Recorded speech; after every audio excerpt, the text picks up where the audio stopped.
Siamo qui a Mangiaparole quest'oggi per presentare il nuovo romanzo di Luca Fatti, Hotel Costa.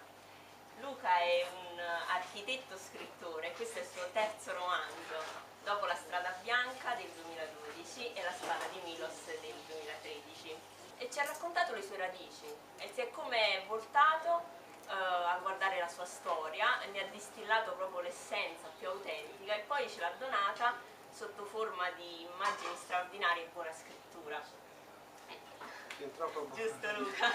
Io non posso smentirti più di tanto, che tutto è nato dal fatto che ho ritrovato nella casa della nonna materna una scatola piena con 2 album e piena di altre fotografie. E da queste immagini, di questi volti, alcuni che a fatica ho riconosciuto in alcuni miei parenti più o meno lontani, altri invece che erano assolutamente per me nuovi, ma ecco, queste sensazioni che ho ricevuto da queste immagini mi hanno colpito. In quel momento non sapevo che ne avrei fatto qualche cosa, perché in quel momento è stata semplicemente una reazione di sorpresa da una parte. Questo volevo chiederti, da dove nasce questa tua, insomma, perché hai deciso di scrivere delle tue origini? In realtà all'inizio non ho deciso di scrivere delle mie origini, ho cercato di raccontare da una parte e reinterpretare dall'altra delle cose che avevo, cioè mi erano state tramandate appunto da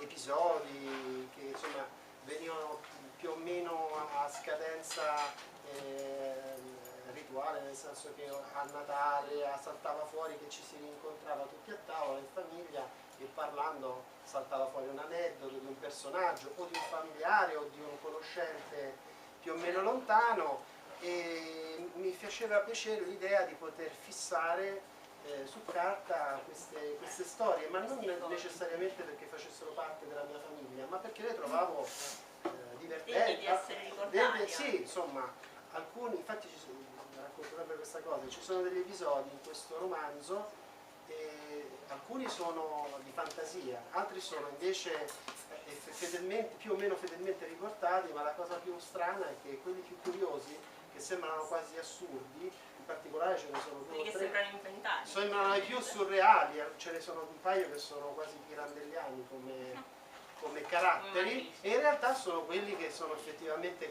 accaduti in questi episodi, mentre alcuni che sembrano invece un po' più strani invece sono inventati, insomma.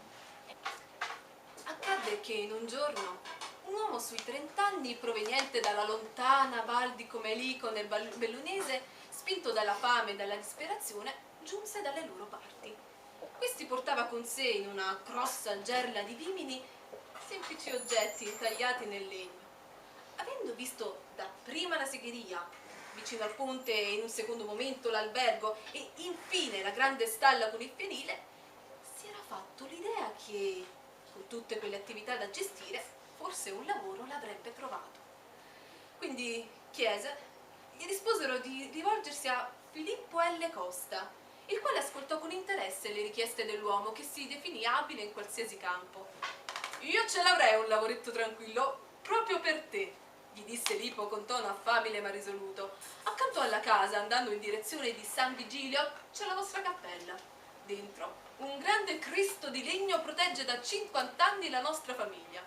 Beh, io avrei bisogno che tu ci andassi a pregare tutti i giorni, dalle 8 del mattino alle 8 di sera, con una pausa per il pranzo di un'ora, si intende, Che ne dici?» Quello rimase un poco disorientato dalla curiosa richiesta, deciso se assumersi o meno un impegno così un poco bislacco, seppur remunerativo e per nulla faticoso. Comunque, non impiegò più di 5 minuti ad accettare l'offerta.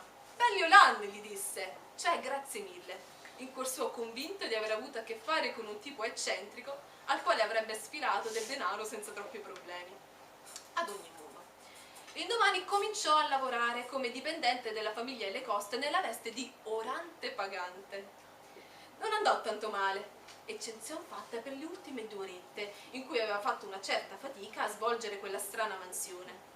Il giorno successivo fu per lui già più impegnativo, dato che il tempo sembrava non passare mai tra Pater Noster, Ave Maria e Salve Regina.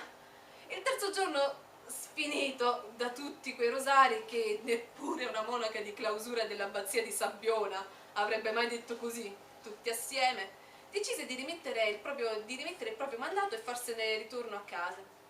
Si recò così da Lipo, che già sulla soglia di casa sembrava che lo stesse attendendo. Caro mio, oggi hai imparato che non sempre i lavori che sembrano facili lo sono davvero, gli dissi dopo aver accolto nella stube, ed io invece ho visto che sei onesto e prendi il lavoro sul serio, per cui, se ancora ne hai voglia, puoi restare ad aiutare nella segheria.